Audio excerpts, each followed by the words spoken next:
Hi, Soupy. Hi, Mommy Bear. We first must explain we have a very panty dog right now. We do have a very panty dog because it's very hot up here. In our attic room. Yeah, exactly. No insulation. No. But we also have a chit-chat. We do. Episode 43. With Nate Moss. Yep. He was on Gardeners World 2025, episode 18. Mm-hmm. And Nate was showing his amazing flower farm. Yes. He had Arit with him. He did. And he was showing his abundance of sweet peas and also how he's trying to introduce more sort of British native plants. Exactly. For selling as cut flowers. Yeah, which is quite beautiful. And he created the most gorgeous display that we both were just in love with, which had this kind of flower power fireworks of purples and fluffiness and native flowers. Absolutely amazing, wasn't it? So Nate joins us for this episode. He was previously ill. He had really bad man flu. Poor guy. So his voice was still a bit off, but actually, what a great voice he's got. He's got like the most amazing podcast voice, hasn't he? It is beautiful, isn't it? I love his voice. So in this episode, we cover all sorts of things, not just his dream garden. No, of course not. We hear about moth trapping. We do. We find out about isolated cabins in the mountains. Yeah. Kew Garden style greenhouses. Yes, exactly, with beautiful lily pad ponds. We also hear some very disappointing tulip news. Yes. Which put me into the depths of despair. That was understandable. Yeah. And also just talking about sustainability, the environment is quite amazing, and what he's doing for sustainability with cut flowers, I think incredible things. Crucial. Yeah, he's really one to watch, isn't he? Yeah, absolutely. We have some noises in the background. Nate's sweeping his papers across the table quite a bit, so there's a lot of swooshing noises to some parts of it. Yes. But more clearly can be heard at near the end of... Yeah, well, there was some of the noise about halfway through, but then it really builds to a crescendo. It does. It's like a crescendo. And we were wondering, what on earth is this? I thought, because you had Hobbs in the room with you, I thought it was Hobbs. Yeah. So I was going to say, Sweet Pea, can you do something with the dog? Yeah. Because she's making a heck of a racket. Exactly. As it turns out, it was a baby tortoise. It was. And what is amazing is before he brought over said tortoise after the end of the podcast to show us beautiful baby tortoise, Virgil. Virgil the tortoise. Paolo, his partner's tortoise. I mean, what a cool name. Nate bought for him. Yes. I was about to say, I swear this is going to be a tiny tortoise making the most huge amount of racket. And this tiny thing about the size of the palm of your hand came up. Just adorable. But we were honoured to have Virgil join us for the back end of the podcast. Yeah. Absolute joy. So you will hear what sounds like workmen in the background. But it's just Virgil probably headbutting the side of his cage or wherever he is. Yeah, or doing something. And what was funny was after we'd finished recording, we got to see Virgil. And then we were just chatting. And then there was this huge clunk. And we were like, oh my gosh, Nate, did you just drop... It sounded like a tortoise falling on the floor from a height. And then he just lifts up Virgil. Still in his hand. And Virgil's just like, I'm flying in the air. And he just dropped something else and we were like, oh gosh, poor Virgil. Both, I saw your face happen at the same time as mine. We froze. We thought, oh no. First tortoise death in our podcast. Tortoise death. Anyway, Sweet Pea, tell us the format. So, for Nate's dream garden, we had garden boundary, shadow greenhouse, 5 ornamentals, 5 edibles, 1 statement tree, pond or pool with one plant with a little bit of extra oomph, and, of course, seating area, drink, and 1 plant for the area. Yeah. And I want to say that get ready for beautiful romantic ideas throughout this whole thing. Is romantic. Yeah. Absolutely, in every sense of the word. I loved it. Yes, and it was right up our street as well, for sure. Yeah, it takes you to a very peaceful place. As usual, we'll be putting all the links on our website. So any recommendations that he makes, any gardens that he's talked about that he visited, we'll put those on the gardens page on our website and pins on the map so you can find those easily.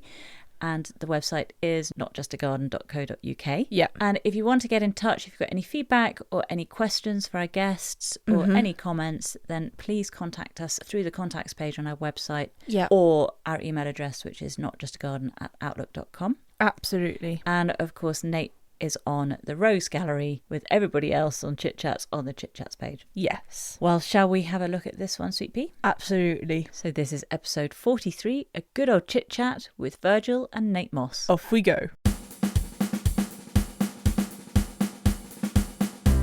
Welcome, Nate, to Good Old Chit-Chat. Good morning. Thanks for having me. Really great to see you. It wasn't that long ago we saw you on Gardeners World, episode 18, I think it was, and you were with Arit. That's right. Yeah, a couple of weeks ago, wasn't it? Yeah, yeah, absolutely. And you created the most beautiful wildflower display. Oh, I loved it. In kind of an urn type shape thing. Yes, in an urn it was. That was just really spectacular. But Arit was with you at your flower farm in Kent, is that right? That's right, yep. So we're in Great Chart, just outside of Ashford. Goldwell Farm. Goldwell Flowers at Little Singleton Farm. Right. Okay. And so on the show you were explaining how you've had the place for 4 years. 2 years. 2 years. 2 years. And so how did it all come about? So we were in Folkestone before, so I had a little flat there for about 8 years and kind of outgrew that really. No garden, presumably. It had a little garden, so it was about 8 by 10 meters. Okay. And it was, I guess I had it more as like an experimental allotment, really. Just grow all the little things that I was interested in and no real design. But something that I've always really been interested is, growing things from seeds ever since I was, 5 or 6 years old. And then, just deciding that the time was right to maybe look for somewhere with a little bit more land and explore all those things that I was interested in. It wasn't really ever with a sort of cut flower farm in mind, kind of fairly organically. Yeah. Okay. And so how did it come about organically? I think looking back, I grew up reading the Manat Chronicles, Derek Tang books about his Cornish flower farm, and it always seemed like such a beautiful romantic dream, but never... It's very romantic, yeah. Never something that would really be a viable option.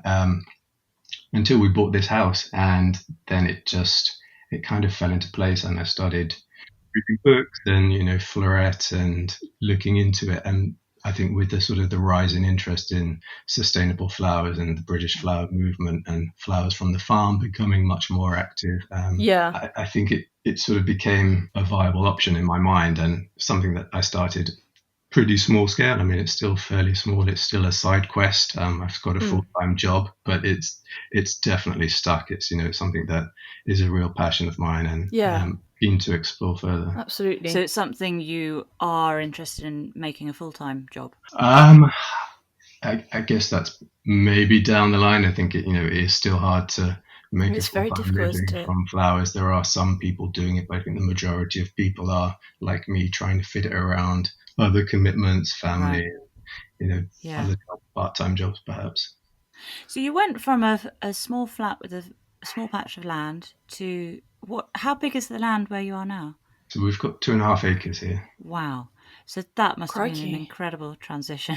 It was very surreal. I think the first sort of year we were here, I was still pinching myself that it wasn't a dream. Oh my gosh, you absolutely would pinch yourself. What was the land like before you started creating the farm? So the house sits on about an acre with, sort of front garden, back garden, vegetable patch off to the side. And then the field is about 1.5 acres, which was pony paddocks before. Just had donkeys and horses in there. So it was a little bit overgrazed and but a complete blank canvas. And I think it took me about a year before I sort of worked up the courage to actually go out there and start breaking ground, because it was a little bit overwhelming, really, just to look at this huge space and try and envisage how it might work. Yeah, completely. You've got this blank canvas, and then suddenly it's just like, what do you do? What next? And also, I suppose it doesn't apply to a paddock so much, but when we moved to our place, we left it really for the first year just to see what was going to emerge. Yeah, what was there? Did much emerge from a pony paddock? Not really, no. No, I can imagine. A lot of thistles. There's a huge seed bank, which I sort of, when we did actually get out there and started predominantly doing no dig beds, but I did test rotivating a couple just because we're on quite heavy clay and it was quite compacted. And I thought that might speed things up, and all that did was activate this weed bank, and we just had 3-foot thistles, and I really regret that. Never again. Well, but it's interesting because you did a real life controlled experiment there. It was, definitely. And I think so it told you everything you needed to know. Never again. Absolutely. No, never again. So did you do the standard sort of laying cardboard? Yeah, exactly that. And sort of experimenting really with doing a bit of broad forking as well, and did some soil analysis. It's quite interesting though, because you can sort of do a a test hole and check your soil, but then 3 meters away the clay is completely different. No, right near the surface. And we have rocky, then clay, then kind of really perfect compost, and it's all sorts. Yeah. Never know what you're getting. So how did you manage that variation then? So I think, it's very small scale. I mean, what I actually did was fence off part of the field, so we rabbit proofed about half an acre now, and growing on over half of that with a plan to sort of eventually have the full half acre under growing space. And then it's just, I guess, getting to know your land and doing it all by hand, doing it myself. You can sort of really understand exactly what each bed is like, what the conditions are, meter by meter across the field. And I'm also growing lots of different things. So it kind of works to have different conditions in different beds. And it's perfect. Growing a lot of British natives as well. They don't want anything that's too rich or, too improved. So, and working with, the natural conditions. We're on a slight slope. It's not hilly at all, but it's amazing how much damper the bottom of the field gets compared to the top, and, putting the right plants in the right place. Yeah. Growing the damp loving ones towards the bottom. Just observation really, and getting to know a piece of land slowly. I think it's a really nice journey. Oh, I was just going to say that's part of the fun, isn't it? And then and working kind of naturally with it. Because everyone is so different, and it can be really good to not force things and just see what goes in that spot. It's happy there. Exactly the way I'd like to see it. Not forcing stuff. Just. It already feels like a bit of an imposition, I think, for someone who's trying to approach this from a sort of ecological perspective and with nature in mind, to sort of go out there and start, putting in all these beds. And even what I've done in what I hope is a sort of a fairly sympathetic approach, it feels like, I'm pushing the relationship a bit, and you can't go outside without disturbing something. And I think it's really interesting to sort of bear that in mind. Yeah. Yep. You mentioned that when you arrived, there was the front garden, back garden, and a veg plot off to the side. I saw some photos on your Instagram, which is well worth having a look at. Most beautiful photos. Do you have a photography background? I don't. No, I've got a really nice camera, and I don't really know how to use it. But what camera do you have? It's a Canon R8. Because they're stunning photos. There are the sort of more macro photos. You get some beautiful ones of for your pollinators that you seem to be attracting to your garden. Absolutely. Yeah. And then we saw some sort of more wide angle shots of the veg garden, which looks really established. So when you moved there, did you have to do a lot to the veg garden, or could you just really pick up where the last people left off? No, so it's interesting. So there was an elderly man who lived. He was in his 90s actually, Crikey. And I think he'd loved the garden, but it sort of got away from him in the last few years, perhaps. And then his daughters inherited it, and they'd rented the house out for a few years and weren't really sure what to do with it. And it had become very much sort of an abandoned garden. So the vegetable patch had willow saplings. I mean, well, they were sort of 8-10 feet tall, growing through the old fruit cages, and it did very much look like an abandoned garden, which had this incredible charm and romantic appeal to it. And it was, I felt very conflicted about actually going out there and bringing it back, because you kind of lose that magic. I get that secret garden-ish look. Yeah, absolutely. So sort of worked very hard in other areas not to touch it, and actually allow other areas to become even more wild, to sort of balance that. I like that a lot. And so you went with no dig for the veg garden? Did, yes, yeah. I mean, the soil in there was actually quite good, because I think it'd probably been a vegetable patch for a long time. So it had all grown out. I've got lots of weeds in it, but just put down the carpet, put down lots of manure and compost, and brought it back quite successfully, actually. Yeah. Wow. So you said when you were younger, you were always interested in growing things from seed. On the show, you talked about how you come from a military background, so typically you'd be moving every couple of years, is that right? Would that be around the world or just within the UK? Yeah, so I mean, sort of all over the UK, and then Canada and Germany as well when I was little. Yeah. So could you do anything in terms of gardening when you were little? I mean, it was probably quite superficial, but I think when you're 7 or 8, you don't really have a concept of anything bigger than that. So that's true. quite nice, I think, as you were saying earlier, when you moved in and you sort of wait a year to see what comes up, there was that excitement every time we moved. Yeah. Oh, yeah, a lot of memories, really, of sort of going out into the new gardens and seeing a flower that I'd not seen before, and a bearded iris once, which is vivid in my mind. Just the first time I'd ever seen one going down the garden, this beautiful, big, iridescent purple bearded iris, and I was just probably been about 8 or 9, and I can still see it. And a nice opportunity, really, to sort of interact with lots of different spaces. And I think that's probably where the sense of a garden being a sanctuary came from for me, because it was quite unsettling moving around. I can imagine. Yeah, garden being a sort of a place of solace and somewhere I can go and interact and feel a bit more grounded and rooted, kind of quite literally. Yeah, absolutely. And so on the seed front, were you taking seeds with you in a little envelope? Not back then. I think I didn't really understand, I guess, that whole sort of cycle and, the importance of saving seed, but sort of spend pocket money on bedding plants. And remember growing nasturtiums. I think they're such a lovely seed for kids to chunky leaves coming up, and it still gives me a thrill growing them now. Oh, you can't beat nasturtiums, can you? On every level, we just absolutely love them. And especially once we found out quite late to the table that they were edible, and then we started just using the leaves all the time for everything, every year. Love getting that abundance of leaves, and they look so tropical as well, don't they? The big, absolutely, big flowers, very tropical plants. A friend of mine had some which had kind of dinner plate size nasturtium leaves, and I was just like, how did you ever get them that big?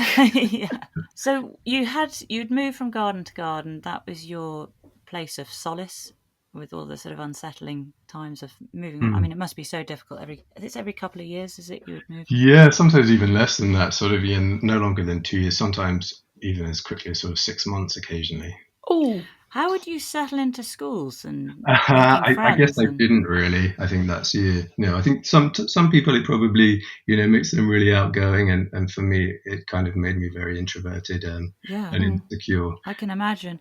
And also then some children often from a military background will be in a boarding school, I guess, to combat that moving around. So then they stay put and don't see their parents a lot. That's so awful as well. There's no great, isn't it, either way? None of it's particularly great. And then did horticulture is that part of your background, apart from the solace you got in gardens? Did you ever study it? Or? No, not at all. And it's funny, sort of at a later age in life, looking back and going, why didn't that become a career? And I guess I never really thought it could. I never knew it was an option. No, we often hear wasn't the information out there. No, so sort of gardening and nature and my interest in that, it was I guess it felt like a very innate, integral part of who I was as a person, but I didn't really see it as an option for a career. So what career path did you pursue? My other passion when I was younger was riding. So horse riding? Yes, yeah. Oh wow. I started riding when I was 3 or 4. I used to show jump. I was very, very competitive as a sort of teenager and young adult. And when I left school, I worked with horses and show jumped for about 5 or 6 years into my mid-20s. Wow. That's amazing.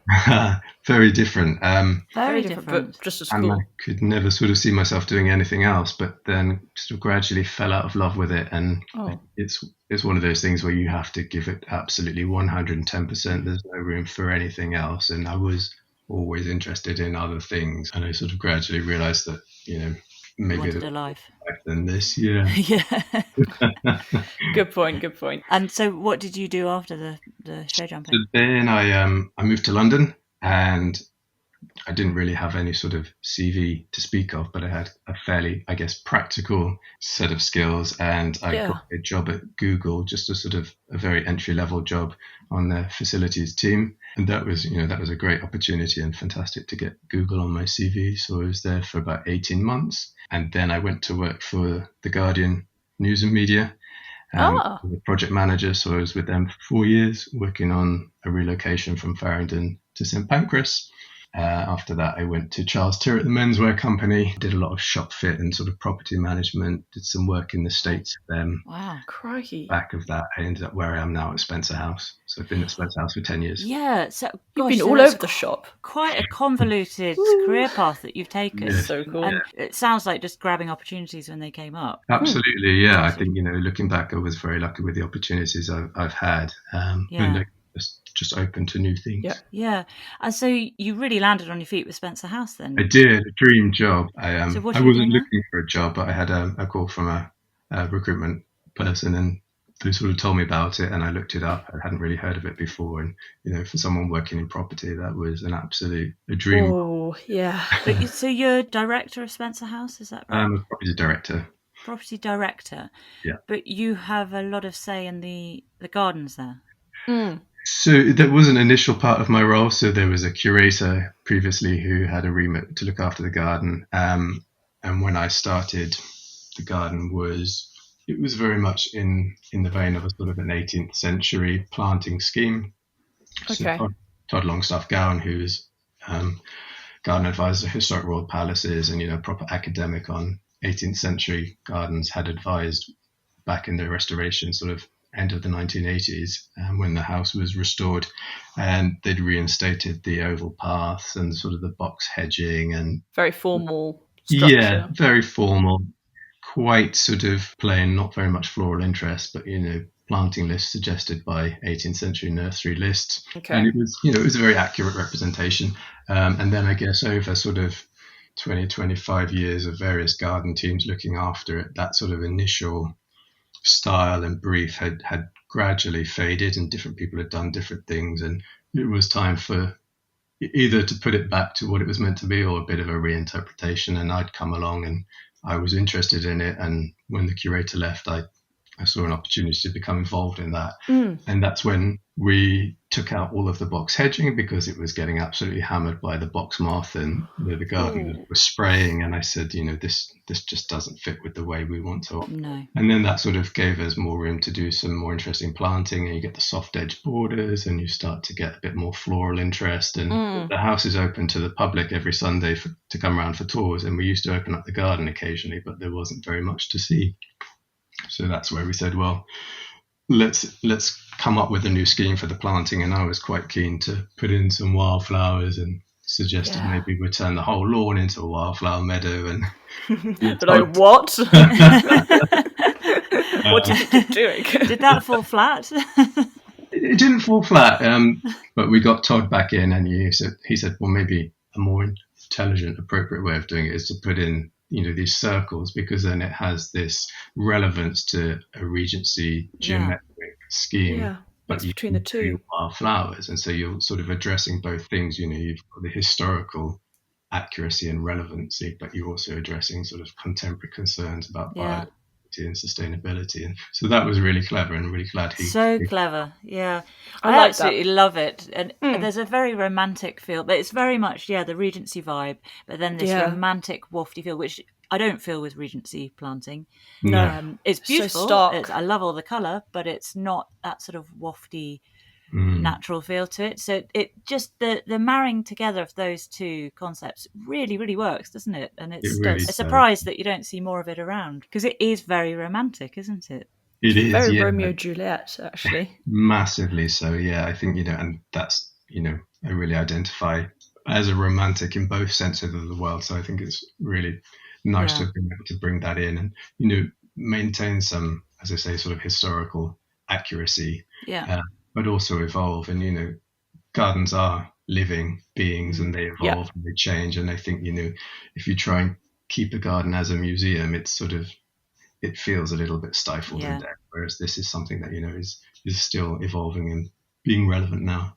Yeah, absolutely. So is the garden still on Sundays for tours, or is it open on days as well? Right. So all the way through the year we're open on Sundays, except in August when we're shut for maintenance. But then probably the garden, I guess, beginning of May through to the end of October, while the weather's still good and there's interest out there. Yeah. Okay. So just Sundays. And what has the response been to people who come and look at it since you've changed to this way of planting? It's been overwhelmingly positive. I think, when there was just a bowling green lawn before and not much floral interest, people would come out and, it's nice to see the house from the garden. You get a very different perspective and you can look out across Green Park and, the sort of the borrowed landscape is very beautiful, but there was very little interest actually in the garden. But now people come out after they see the house, they stand on the terrace and they look down at it and you can sort of appreciate the design and the circles and the oval. But then you come down the little staircase and you come through the sort of arched door and it really is like stepping out into a secret garden. Wow. Because you're right down at the level and the whole sense, all the vertical interest and the feel of it changes completely.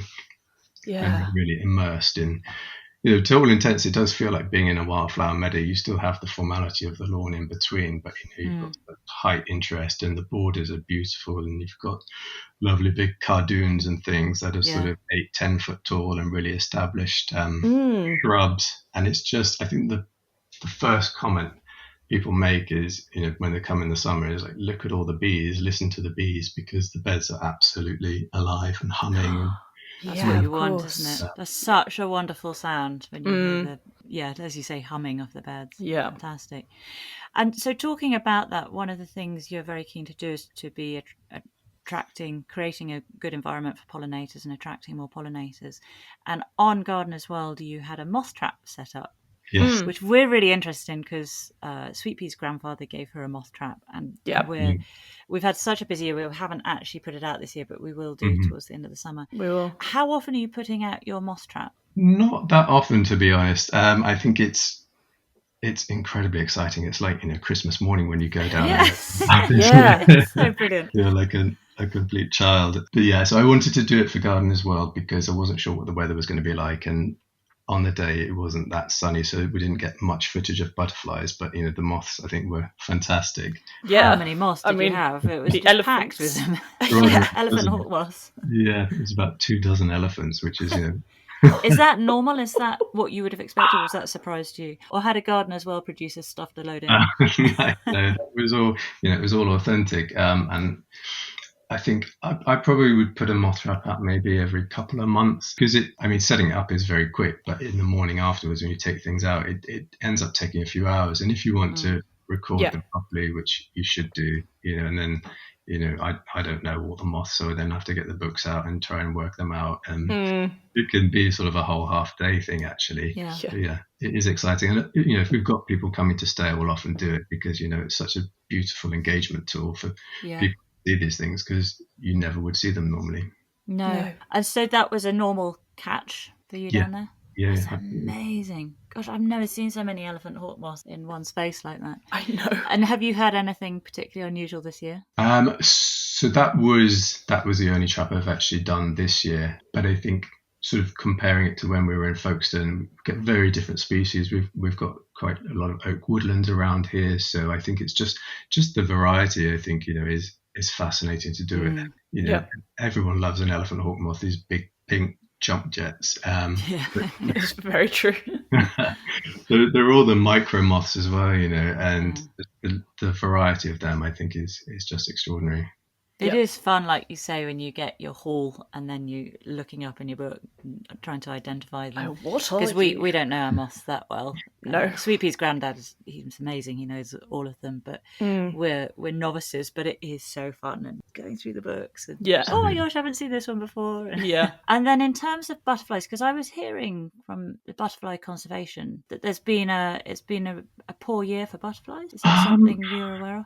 Well, I think it's easy to sort of say, oh, this year's been a good year or that year was a bad year. And, insect populations are naturally boom and bust. And, that's why they're such good indicator species because they respond so quickly to what's going on with weather and pollution and, wider land use changes. But I think, this year has been a relatively good year for butterflies comparatively to sort of previous years because we've had such good weather. It's been dry, it's been sunny, they've been able to fly and breed. So compared to last year when it was so wet. But, I think it's difficult to sort of make statements based on a single year. You really have to look at trends. So it's not all doom and gloom then. I think probably what's happened is that all the butterflies have just flown towards your patch, and everyone else is like, we can't see any butterflies, and you're just like, but I'm fine. It's all good here. They're all here. They're all here. Well, Nate, I think we should have a look at your dream garden. Yes. So I'll hand you over to Sweet Pea, our head gardener, and she'll take you through it. Thank you. Right, Nate, what will be the garden boundaries surrounding your dream garden? So I've been a bit naughty, really, because as I said, I am a complete romantic at heart. And I love the architectural vernacular of Kent, and the timber framed buildings, the peg tiles, the red brick. So a big walled garden, I think, would be an idea for me. Somewhere to have all these lovely rambling roses and that sort of sense of a secret garden. But on the flip side, if I was really honest about my dream home, it would be probably just a cabin in the mountains, in the woods, and then there probably wouldn't be any boundary at all. And so would you be quite isolated, or would you like to I have think so, around? yeah. I think that really does appeal just sort of to the introvert in me, and just wanting to be out in nature and not hearing cars and planes and lawnmowers and leaf blowers. And I think I don't know, maybe I would go completely crazy if I was there all the time, but I think certainly as a retreat that would be. But you could have your own personal cable car that takes you down into the town, and then when you've had enough of noise and people, you scoot back up to your isolation. That sounds good.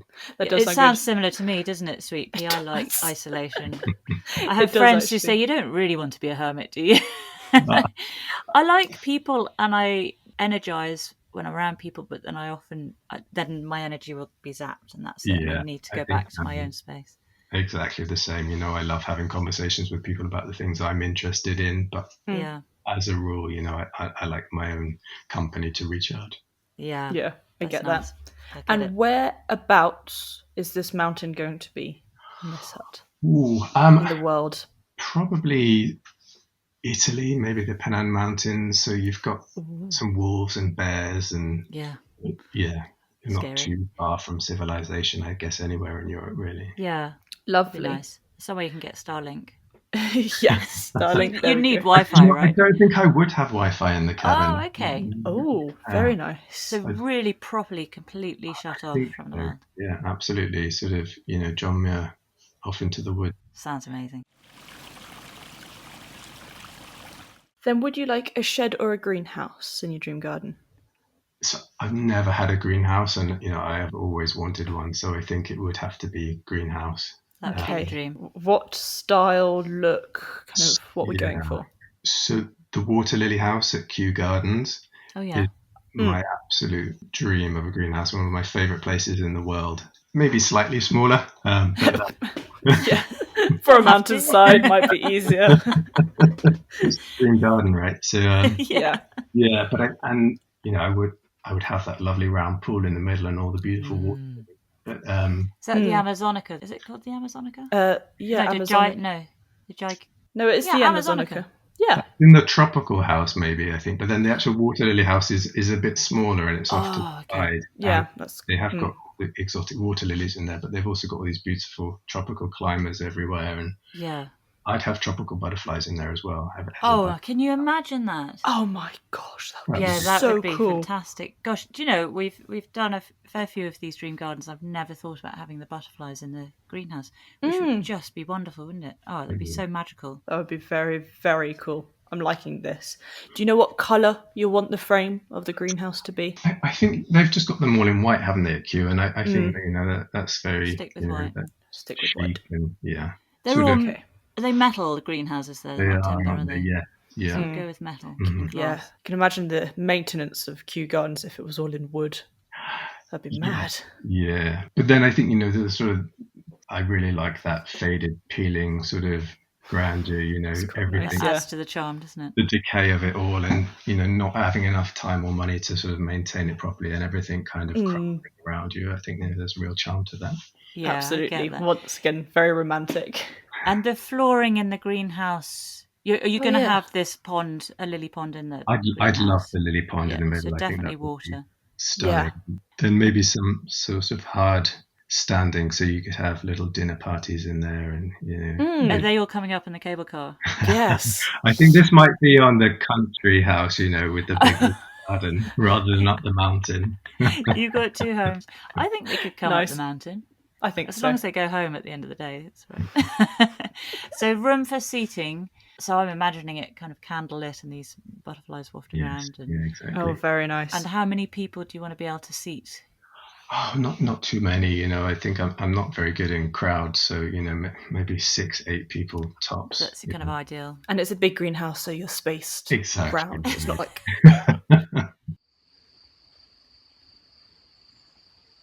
Right. Now then, my favourite bit, talking about plants. What would be 5 ornamental plants in your dream garden?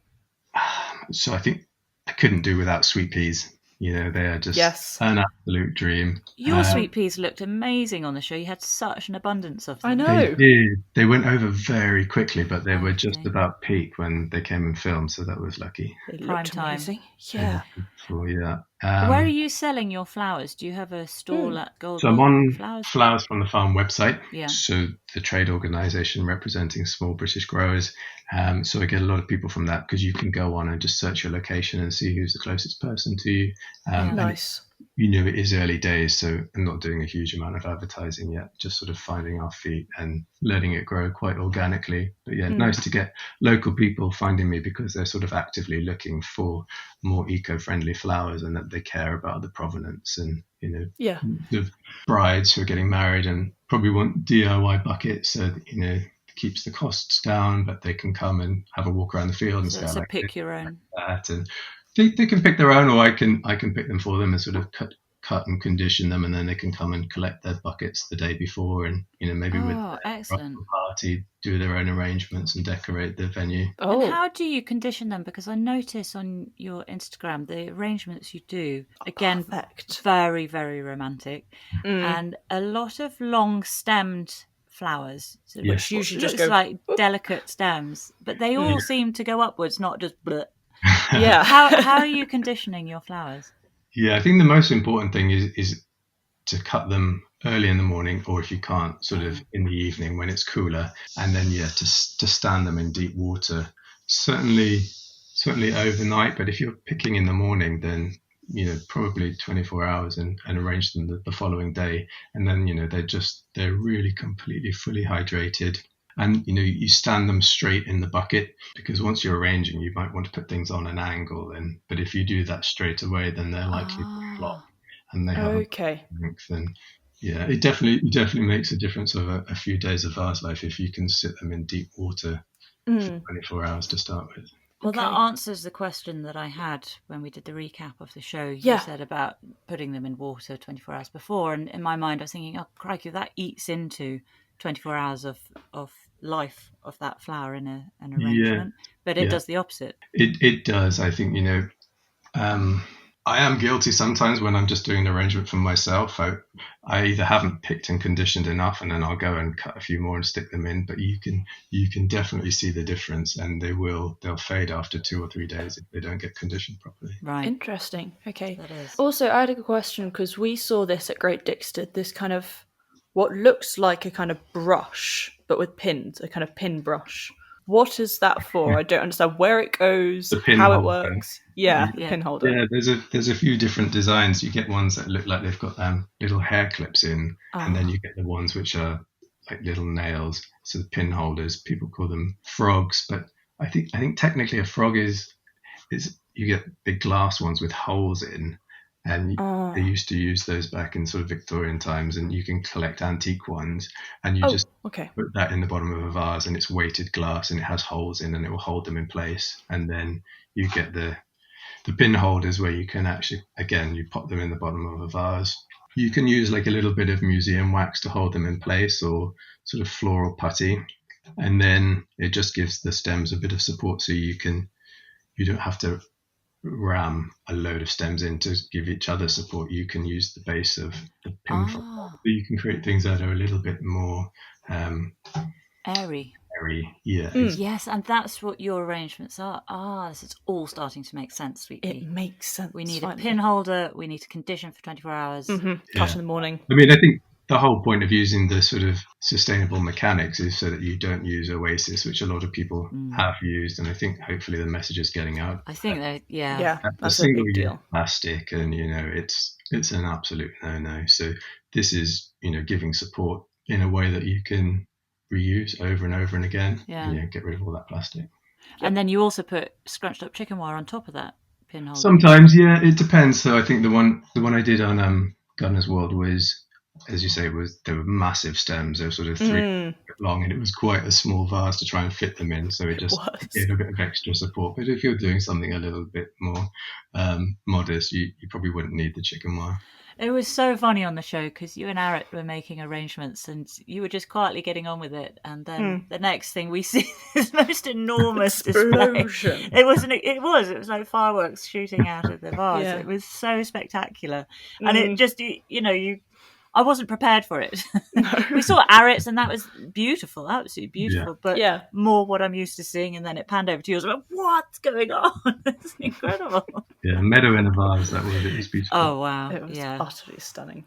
Back to the 5 ornamentals, do you have any specific varieties of sweet peas that you really like? So I think I didn't get my mix quite right this year, and I didn't grow sort of Machicana and Kipani and the real old ones, which have got the absolute 5 out of 5 scent.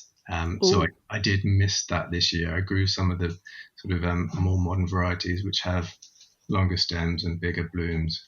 There were some black ones, weren't there? Yeah, there was Almost Black, I think, was one of them that I grew this year. Oh, yes. But I think the important thing with sweet peas is to grow a really good range of colours, because it's so joyful just to have the whole range of them, and nice bright pinks and whites and blues and some of the flakes and some of the dark ones. And what are the flakes?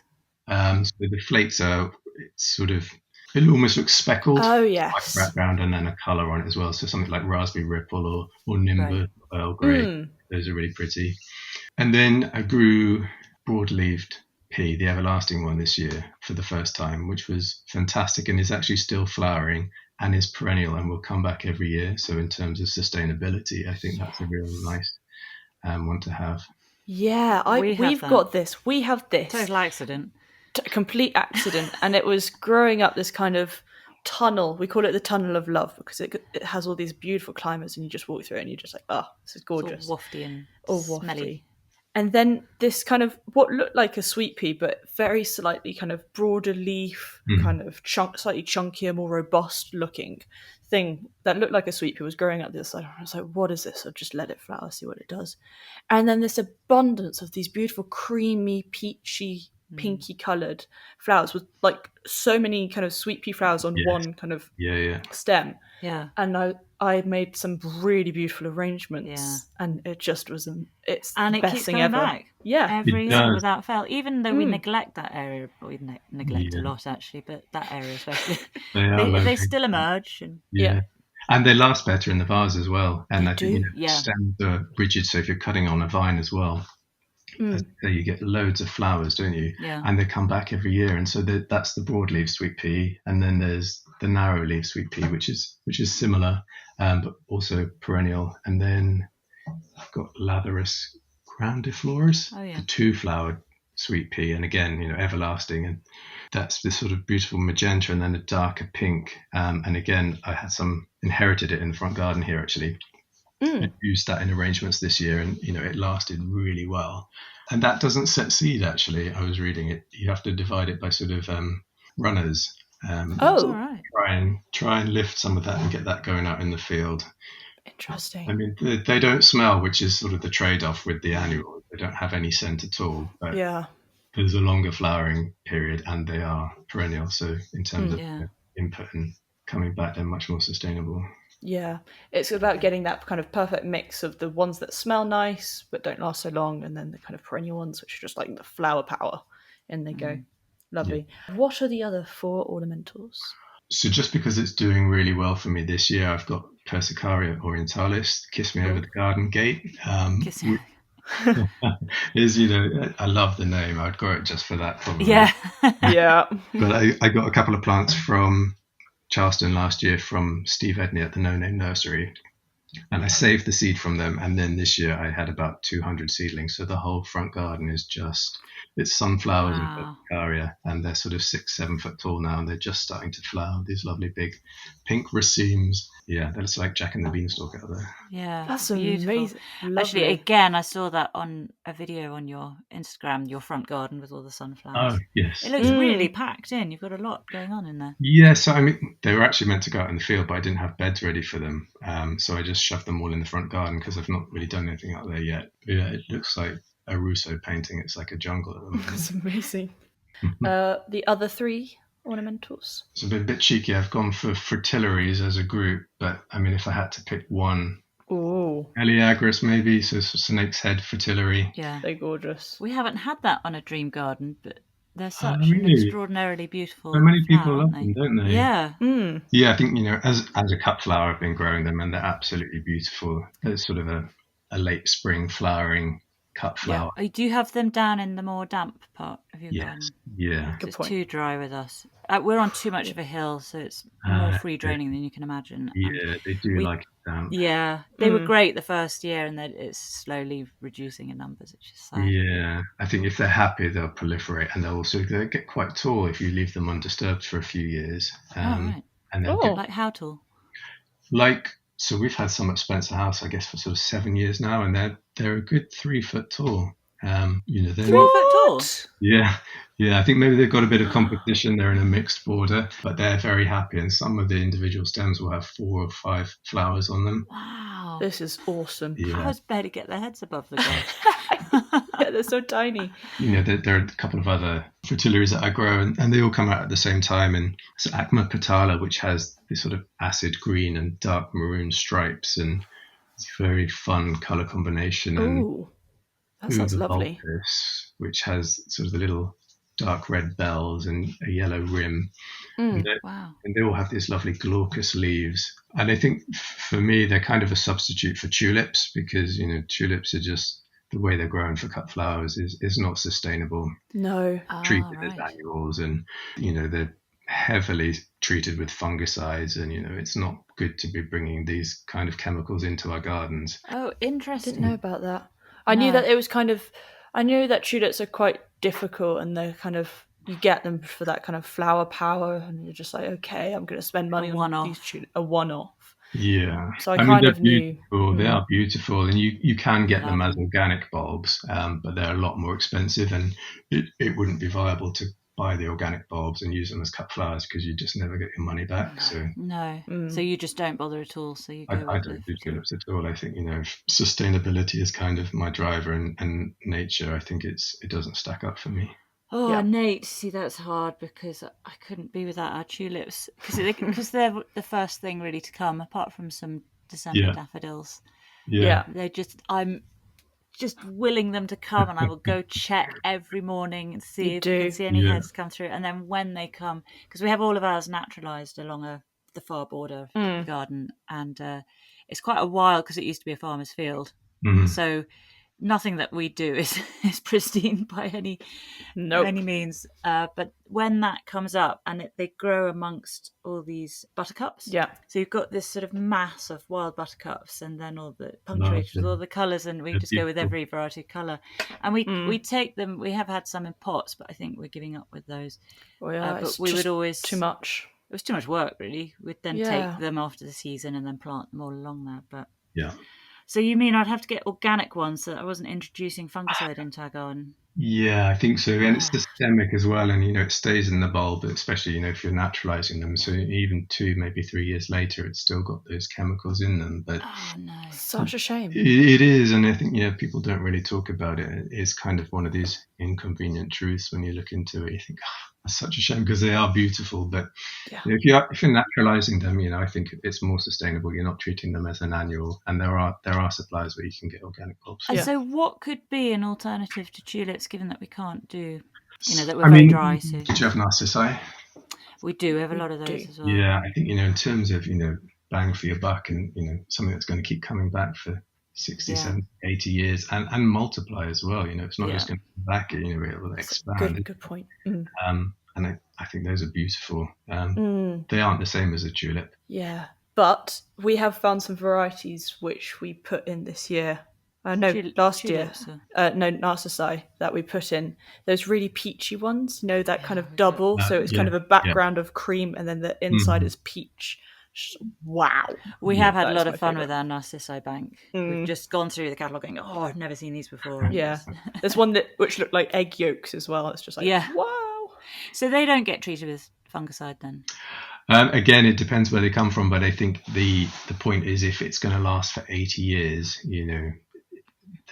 the fungicide is going to work its way out of the system in maybe a couple of years, and you're not just replacing them every year and bringing this in each time. So you could get organic bulbs, but equally over the lifespan of it, it's less of a evil. Yeah, it's more dilute. Yeah. Gosh, some harsh lessons there, Nate. There are. Stuff. Well, what are the last two ornamentals? I've got foxgloves. Just as you know, a British native, which is one of the things I'm really into. Beat a foxglove. They're so exotic and they have so much sort of history and medicinal value and folklore interest, and you get them right. Like last year, I had hundreds of them, and they were all sort of almost head height and just absolutely stunning. And, just a big bunch of foxgloves in a vase, I think, is just an incredible statement. Do you have hundreds of them in cuttings beds, or do you have them naturalised around the place? I'm trying to get them naturalised, but last year, I had them actually in the veg patch because I didn't have beds out in the flower field. So this year, I've just planted all my biennial seeds. So the plan will be to have big beds of foxgloves out in the field next year. Yes, I do love them when they're growing just naturally in amongst. One of my favourite things is when they grow amongst nettles. I just think that looks so pretty. Absolutely, and not everyone's cup of tea, but we're trying to encourage that along one part of our garden.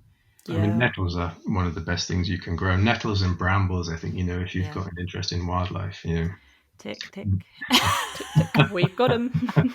We're good at brambles. Yeah, we've nailed that.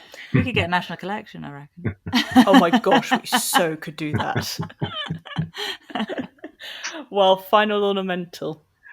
I've gone for a bee orchid, actually. Oh, yes. Wow. The one that looks like the little female bee. Little happy, smiley bee, yeah. And I just remember the first time I saw that as a kid, I thought that was incredible. Where did you see it?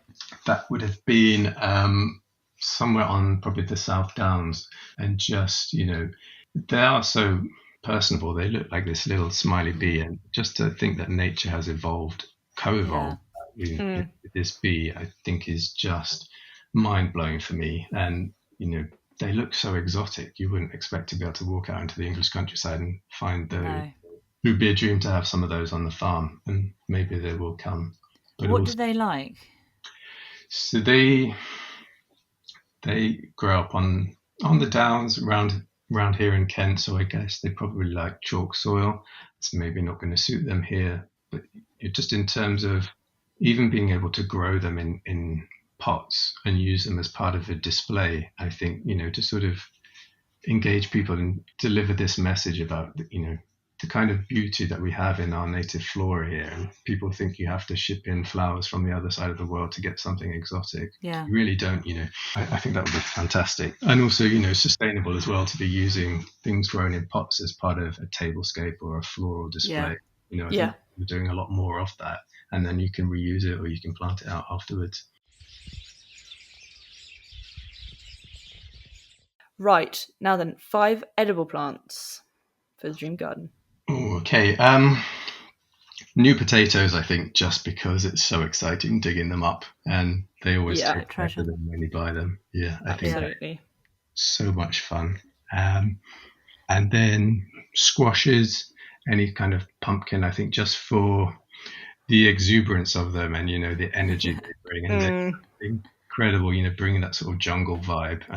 We've got crown prince here at the moment growing up the front of the chicken coop. Oh yes. Of course. They must grow 6 inches a foot every day, it feels like. They're just incredible. They're extraordinary, aren't they? They are amazing. Mad. Do you do anything with yours? Do you just let them do their thing? Just let them do their thing. And I haven't got a very good compost heap going yet, but I think I've read that they love growing out of those. I think, I've seen them at Charleston growing out of the compost heap, and they look incredible. Yeah. I get the whole thing of how they just seem to be growing constantly, because we went away and I came back, and the first thing I did, even though it was midnight when we got back, pitch black, I went out with a torch. She did. She went out with a torch. It's a true story. That's dedicated. I had to check what everything was doing, because usually I'm out there every year just kind of keeping an eye on things. Yeah. And I went out, and the squashes had just gone absolutely mad. They'd gone everywhere, and I had to kind of like get these tendrils and put them up the supports. And we grow ours up, so we built some semi-permanent structures, very strong structures, and then these sort of weave up, and they make this beautiful screen of them. And it's by coincidence we used, because it was the cheapest we could get, was sort of decking boards as the horizontals, which made it a nice plank for then the fruit to then settle on. And you see it just bending with the weight of the squash. Fun to grow. So you don't chop leaves off or flowers off or anything like that? I honestly don't, and partly it's because I just don't have the time to go out there and keep it neat and tidy. And also, I think this sort of sense of neglect almost, and things just doing their own thing is just it's beautiful. It's like an overgrown patch where you can't get down the paths, and I think it looks beautiful. Yeah, very nice. 3 other edible plants? Salad, I think, because you just can't beat the taste of homegrown salad, and I'm not very good at eating salad, but last year it was fantastic. Our spinach and our lettuce, and it's so vibrant, and when you snap to lettuce and it's got that beautiful milky white sap, and it's not a tasteless supermarket bought thing. I think that was lovely, and it's been a disaster of a year for salad this year. It's so hot and dry, and everything's just bolted immediately. So that was a bit of a shame, but when you get salad right, it's great. We have a lot of problem with our salad bolting. We do, because it's a south-facing hill as well, so it's so exposed that we have to get there quick with it. I just try and nick off all the kind of heads that are coming off. Just try and force it just to stay. Yeah. We still eat the bolted ones. Do you? Yeah, we'll pick the leaves off. Yeah, bitter, but nice with the salad dressing. You can use it more like rockets, so you can do a mix of the kind of big, juicy, sweet leaves and then the smaller leaves, which are bitter. Yeah. Are you much of a cook? Not really. So I think even when I was little, I used to grow vegetables, but I never wanted to eat them. So I don't really know what that's about. I think there's this sort of sense of growing things, and that you could use, and you could be self-sufficient. But I think it's about the production of something rather than maybe the consumption of it. Does your partner cook? He does, yeah. So he's half Italian. He's good. Oh, perfecto. And that's also why you're in the Italian mountains, is it? So for this dinner party that you're having in your Kew Gardens greenhouse in the Italian mountains, with bears prowling around outside, he will do all the cooking, or will you bring in some catering? No, I think he would do it, and he'd probably do some incredible pasta dish. Oh God, making me salivate. Yes. So does he take the produce then and do amazing things, or is he not so? He does, yeah. No, he was out yesterday, picking cucumbers and making this sort of sesame oil smashed salad with it, and he gets very excited about, I guess, sort of using it afterwards. So I'll grow it and then he'll process it. And he's a chemistry PhD actually, so he sort of loves the whole chemistry of cooking and turning something into something else. So does he do a lot of baking then? Because that's very chemistry oriented. That's chemistry. No, actually, I do the baking and he does. Ah, okay. Interesting. I've got a sweet tooth though, and he doesn't. So. Right. Did you meet in Italy? No. So he was actually born here. So his dad's Italian. Oh, okay. His mom's Colombian, but and he has that sort of dual heritage. Yeah. Wowzers. Right. Last 2 edible plants. Edible flowers I've gone for, which because actually looking at my vegetable patch now, it's borage and nasturtiums and tageti, violas, and I think I do use those a lot for salads and just sprinkling on things, and it's so simple. Everyone's always saying, "Oh, it's so pretty." Yeah. Oh, it just, you can look at it and go, "This is absolutely amazing," because I've added a few flowers into it. Yeah. Exactly. Yeah, it covers a multitude of sins, doesn't it? What are the borage flowers tasting like? I don't think they really taste of anything, but they look quite pretty energetic. Yeah. And final edible plant? the bronze fennel out there is looking incredible, and I use that a lot for cutting, so it kind of is very versatile. Nice filler. Yeah, it's such a beautiful colour. It's one of my favourite plants actually, and we want to get it in. We do. Do you have any problems with wild parsnips growing? We've got a lot of wild parsnip, because the plant itself is ugly as anything, but when the flowers come through, it's they're really beautiful, aren't they? Yeah, I do actually. Sometimes people come and sort of pick a bucket, and they're like, "Oh, what's this? Can I have some of this?" Oh, really? And you're like, "Yes, do take." I nurtured these from seed. I'm amazing. It's very pretty. And a pretty seed head as well in the winter. Yes. Yeah, beautiful. The only thing is, they're the ones that give me the scarring because they photosensitivity. Is that what it's called? Yes. So exactly that. And if I'm strimming and I get that in my face, I often get it down my neck. I haven't covered it. Yeah. That's the only thing about it. You've got to be careful, haven't you, trying to pull those up. Also, they're impossible to pull up once they're established.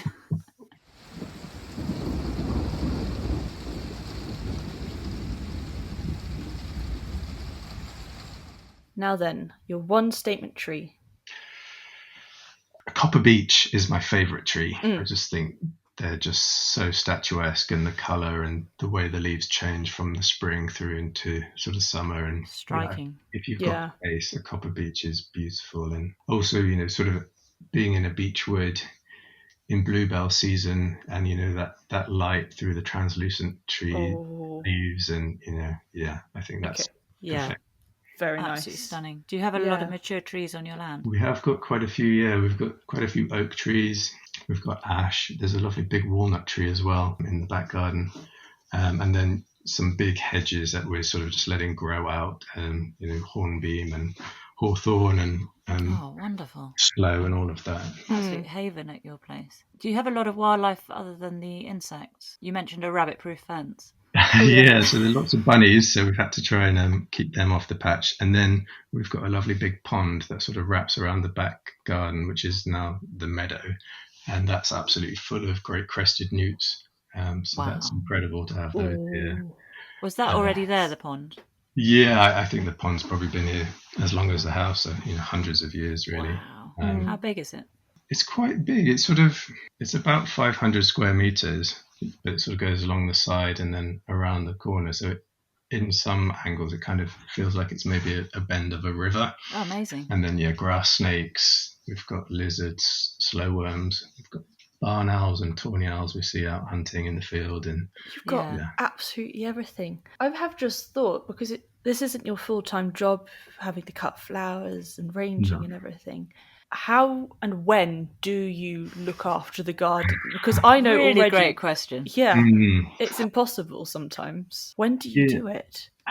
I mean, sort of, it's in spare time, and I work from home a couple of days a week, so then you can maybe get an hour in the morning this time of year, and a lunch break, and a few hours in the evening. And but I think sustainability to me is about input as well as environmental considerations, and so it has to be sustainable in terms of my time, which is why the sort of the no dig and the perennial stuff and the perennial bulbs and things, so that you might have quite a lot of time spent on things at the input stage and setting things up, but then over time there should be payback. And like all the climbing beds, I've put in posts and deer fencing so that I won't have to put up fencing every year, and sort of the supports for the sweet peas, that's done now. So just trying to make things as easy as possible and as low intervention as possible, which isn't always doable. And when you've got loads of annual seeds and they all need pricking out, so trying to move away from that kind of thing and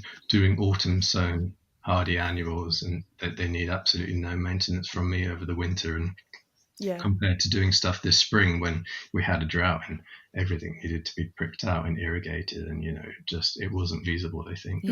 This time of year, there's usually, you think, because it's kind of summer, it's peak season, things are just kind of calming down, but I find that there's a lot to do in the summer to kind of keep things looking at their best. What do you have to do to keep your cut flowers looking perfect? Well, there's definitely nothing looking perfect here. I think perfect might be the aim, but it's always an illusion. So there's a lot of deadheading at the moment, I think, to try and keep things going, because everything is going over so quickly, and I'm a bit concerned that people who want flowers for weddings in September, it's going to be limited. So trying to keep feeding stuff and sort of hold it back a little bit and keep deadheading is really crucial at the moment. But there's only so much you can do. So I think one of the things I've learned over the last couple of years is diversity is key. Diversity is where we're going to get resilience and be able to cope with all these extreme weather patterns. And last year the field was practically underwater until April, and then this year we've just had this incredible drought. And so last year I was putting in raised beds, and this year I've been putting in irrigation, and I think trying to grow a mix of things so that you can no year is everything's going to be great, but you always have something. So I think that's key. And also, going down the route of British natives, are, they're evolved with our climate, and they are going to be more resilient, and they're going to need less input, and growing things in communities rather than in little monocultures where they are much more susceptible to damage and pests. So you by a river? No, we're not by a river. Where's the flooding come from? Just because we're on clay, and I think we're sort of towards the bottom of a slope, and so all the water travels down. And sort of last winter when we had so much rain, the ground was just completely waterlogged. The water table was higher. Oh no! Do you find it stressful having your flower farm? Or do you take it all in your stride? I think the stressful bit comes from when you have people coming to get flowers for a wedding, because that is a fixed day, and it's a big day for them. I think they're relying on you. Yeah. But no, the actual act of having the flower farm, for me is just the complete opposite of stress, and great, being out in nature and being connected to the land, and that really regulates me. Yeah. I think it also helps not having the kind of the plants which go, I need this certain condition, everything perfect, and I need to be pricked out now and cut back then. And kind of, as you said, the perennials and stuff, biennials. That kind of diva of a plant. It is no divas in your garden. Yeah. Now then, would you like a pond or a pool, and what plant would you have in your dream garden? I can't swim, so there's not much point having a pool. Okay. Even if I could, it would be pond, though. I think water is just absolutely crucial for life and wildlife, and that would be my choice. Maybe like a network of ponds, proper sort of system. Yes. Wow. Would you have flowing water, so connected to a river? That would be nice, wouldn't it? Like streams, or maybe or if we're up in the mountains, maybe even a waterfall. Waterfall. Let's go all out. Yes. I think there should be a waterfall. I think there should. Into your pond? Probably not, because I think the newts wouldn't like that. Flowing, exactly. Yeah. So a pond is kind of a very different habitat to flow water, and different things like different conditions, and also if you've got flowing water, you can't control what's coming down there, and pollution and okay. And fish as well. You don't really want fish coming into your pond. That's a good point. We'll have it flowing out and kind of down the mountainside then. I'm just imagining one cascading. Many decades ago, I did a camping trip across France. We accidentally ended up in Spain, and we had nothing, just a basic 2-man tent. There was just us and 2 other tents, but they were next to us, so you couldn't see them. And we had a water bottle that we cut in half with my penknife to make 2 wine glasses, and we had a really cheap bottle of red wine. And in front of us was this monumental cascading waterfall. And it looked like it was flowing in slow-mo. It was just incredible. So beautiful coming down this mountain. And then magically this thunderstorm occurred in the distance, and we watched the sky light up and bounce off the mountains. And we just sat, and the rain came. We sat under the canopy of our tent watching this, and it was the most basic situation. We had no bells and whistles. It was just a piece of canvas, 2 pieces of plastic, not sustainable, but good for our glass of wine, watching nature put on this display for us. Amazing. So I'm imagining your waterfall being like that one. If you can get in my head. But it's your dream garden, so who am I to say? And what plant? So for pond, I really love frogbit, which is like mini water lily pads. also really love water lilies, but then I've got them in the greenhouse. So yes, this is true. That's good. You sneak those in. You've just realised that one. Or ragged robin, I think is a beautiful British native wildflower again, and that would like the margins of the pond, and is a really pretty little flower to have in a posy or a bouquet, with the beautiful serrated. I'll put that as a special mention because it's very true that ragged robin is a beautiful plant. We've seen them around, and we only kind of saw them with some guests on Gardeners World, and I think they're a really beautiful plant when they're native and they're just kind of they're wild but perfect at the same time. Right, final question. The favourite seating area, a drink to have in that seating area, and a final plant for that area. So I think I'm a typical gardener in that there is no way to sit in my garden. I'm just haven't really got that far yet. But if I was going to put something in, I'd quite like to put a little jetty over our pond and just, be able to lie on that with some cushions and just gaze into the pond and, watch that underwater world. And lovely. That's mesmerizing and very relaxing. Yeah, very, very nice. With some cushions? Cushions, yeah, on a nice sort of summer's day, just lie there by the pool and watch it. Can I just check, is that Hobbs making noise? I think that might be Paolo's tortoise, I'm afraid. That's a tortoise. I thought that was a dog or something. I absolutely love that. So that's the tortoise making that noise? Yeah, that's Virgil, who's up and about, scratch around on his tortoise table. Sorry about that. God, sweet. Okay, that's absolutely fine. We don't care if there's a tortoise in the background. We love that a tortoise has joined us. Okay. And what is your drink to have? Drink of choice? I don't drink that much these days. I'm almost sober curious, actually. But sober curious. maybe a spritz, just one. If it's a nice. It doesn't have to be alcohol. No. Kombucha then, or Aperol spritz if I'm feeling in the mood. Lovely. Kombucha are very different. Yeah. One's very like zen. Yeah. And what is the final plant?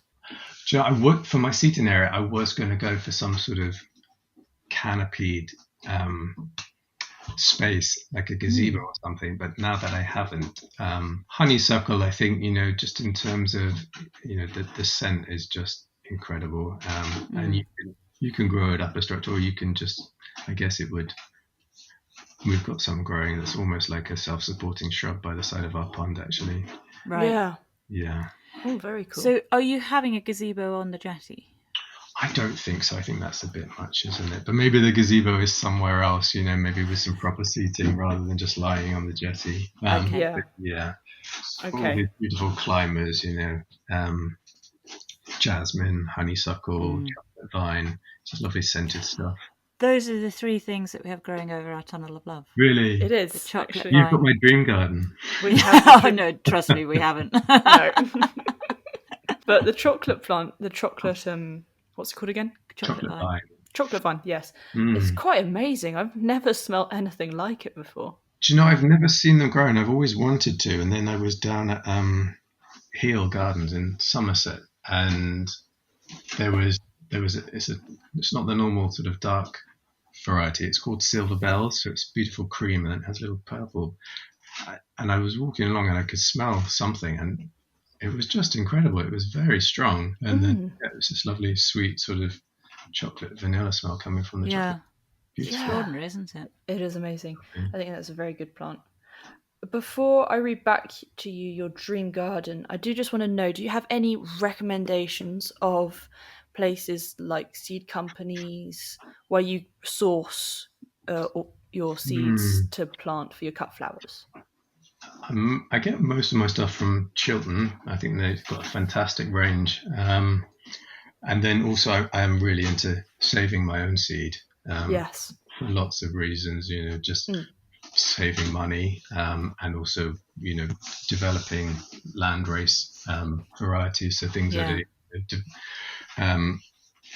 going to grow well here because they have this sort of epigenetic memory and they're adapted to the soil conditions and they have that pre-existing relationship with the mycorrhizal. It's the ideal, isn't it? It is the ideal. Good. And also to share it with other people. And I think, flower farmers are really generous and will have lots of seed. And so they're, really generous with that.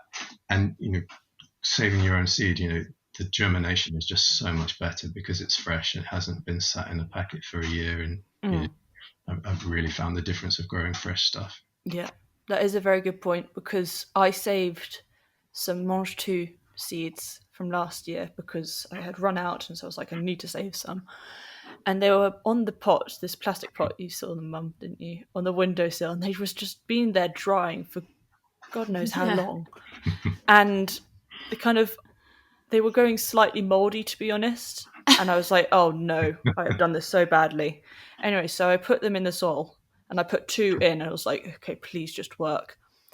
Every single plant has come up and I'm now crammed with space of mange tout, and they're just going, hello. They're thriving. I'm very happy about that. I love our mange tout. Yeah, so I am absolutely on board with saving seeds. I guess Emma's Gate seeds as well, for British natives, they've got a really good range. Oh yeah. Okay, cool. That's really good to know. Right, well, I'm going to read you back your dream garden just in case there's anything you want to change. So, garden boundary. We weren't really sure if we wanted this kind of beautiful Kent red brick romantic garden with roses growing up it, all of that look. But we did really like the idea of a hut in the mountains, possibly in Italy. No kind of proper boundary, but obviously to get down we need a cable cart. Very important. Then you wanted a greenhouse like the waterlily house in Kew Gardens with a nice round pool of lilies, room for seating areas, kind of hard floor, and kind of tropical butterflies in there, as well as other tropical plants. Then your 5 ornamentals. We had sweet peas, we had Persicaria orientalis, kiss me over the garden gate, snake's head fritillary, foxgloves, and the bee orchid. Your phyto edibles were new potatoes, pumpkins, salad, edible flowers, and bronze fennel. Your 1 statement tree was a beech tree. You wanted a kind of network of ponds plus streams and a waterfall going out of the pond down the mountain, with frog bit in there, a special mention to ragged robin, which is fabulous. And finally, your seating area was going to be kind of the jetty over the pond, possibly drinking either spritz or kombucha, depending on how you're feeling, with a honeysuckle. And we were going to possibly think about a gazebo and other seating area further round. And of course, special mention to chocolate vine. Sounds perfect. Sounds really good. Sounds wonderful. I love that you have a humble hut and then Kew Gardens greenhouse. I think it's perfect putting the two together. Well, that's been absolutely wonderful. Thank you so much, Nate. Really appreciate it. Lovely to talk to you both. Thank you. And you. That's been a good old chit-chat with Nate.